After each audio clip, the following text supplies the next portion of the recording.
Apa nggak suka kue kekuasaan? Enak toh ya? Kue kekuasaan itu dibuat dengan racun soalnya, jadi saya nggak mau makan racun itu.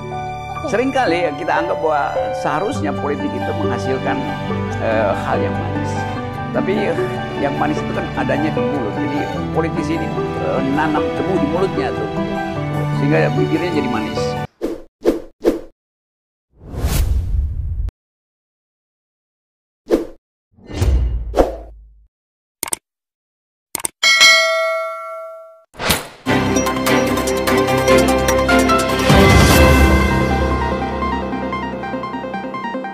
Audio Jungle.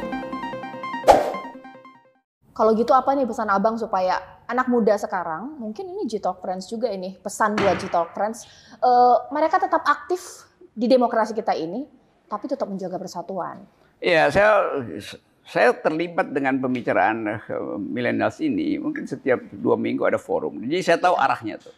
Semua berupaya untuk membuktikan bahwa mereka bisa menggantikan generasi ini. Tapi mereka juga berharap generasi ini jangan arogan dong. Jangan kami dikendalikan oleh big data, karena big data itu membuat mereka sesak napas tuh. Jadi justru mereka ingin hidup di dalam keleluasaan tuh. Jadi seolah-olah mereka mau kasih pesan, kalian sudahi aja pertengkaran politik. Kami generasi baru punya jalan pikiran sendiri. Kira-kira itu, karena mereka peminum kopi. Oke, kita minum lagi dong bang. Ini kopinya enak banget ya, pekatnya pas, manisnya pas. Suka yang manis nggak sih bang? Oke, Suka kue? Ya. Suka kue? Suka kue yang bisa bunyi di mulut, jadi yang kerenjak-kerenjak mesti. Kenapa nggak suka kue kekuasaan? Enak toh ya? Kue kekuasaan itu dibuat dengan racun soalnya, jadi saya nggak mau makan racun itu. Seringkali kita anggap bahwa seharusnya politik itu menghasilkan hal yang manis. Tapi yang manis itu kan adanya di mulut. Jadi politisi ini nanam tebu di mulutnya tuh. Sehingga bibirnya jadi manis. Bukan dalam politik itu biasanya orang-orang yang vokal, lalu didekati, lalu semacam istilah dienakkan, dinyamankan, diamlah sudah. Banyak yang kena menu itu. Menu kuliner politik ya begitu tuh, membujuk lalu menjebak. Itu buruknya. Padahal politik itu loh didesain untuk mendistribusikan keadilan tuh. Politik itu bagus sekali karena hanya dengan politik kita bisa dapat hak kita. Tapi pelaku politik itu dapurnya itu dapur isinya racun, poison segala macam. Bang, kalau misalnya saya ini ya buka handphone ya dari pagi bangun tidur itu kan di sosial media atau mungkin ketika saya berselancar udah mulai banyak ini elit-elit politik udah mulai tampil.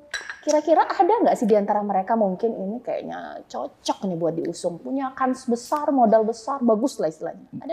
Saya dorong semua tokoh itu buat berpolitik, tapi dengan gagasan yang kuat itu. Dan keinginan kita melihat ada orang yang punya gagasan, mau diuji gagasannya tuh. Jadi kalau nggak ada gagasan kan artinya dia pamer atau dia punya kekuasaan atau dia punya koneksi tuh. Padahal sebetulnya tukar tambah gagasan itu yang menyebabkan terjadi persaingan politik.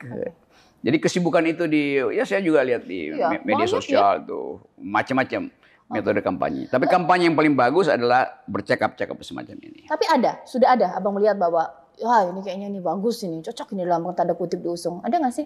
Ada yang didaftarkan oleh lembaga survei, tapi saya nggak percaya lembaga survei. Karena lembaga survei nggak pernah transparan biayanya tuh. Kita ingin ada partai yang modern tuh, partai yang diurus oleh sifat profesionalisme.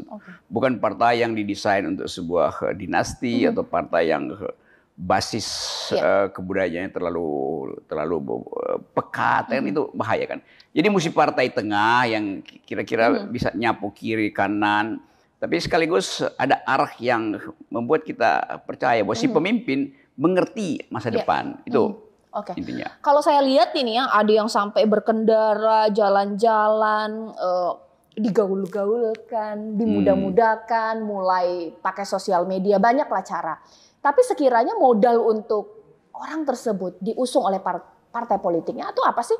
Personanya, kredibilitasnya, gagasannya, apa ya bang menurut abang?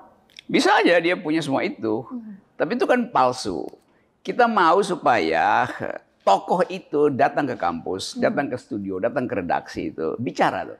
Kan hanya itu, kepercayaan orang datang dari pertemuan dia dengan pikiran si tokoh itu. Jadi kalau ada jarak, walaupun disebut media sosial itu membuat kita nggak berjarak, iya, tapi gagasannya berjarak dengan saya. Saya nggak tahu apa yang akan dia ucapkan tentang environmental ethics, apa yang akan dia ucapkan tentang feminist politics, apa yang dia ucapkan tentang potensi perang dunia ketiga tuh. Itu semua kita ingin dengar tuh. Dan milenial selalu ingin uji calon pemimpinnya itu dengan grammar masa depan itu.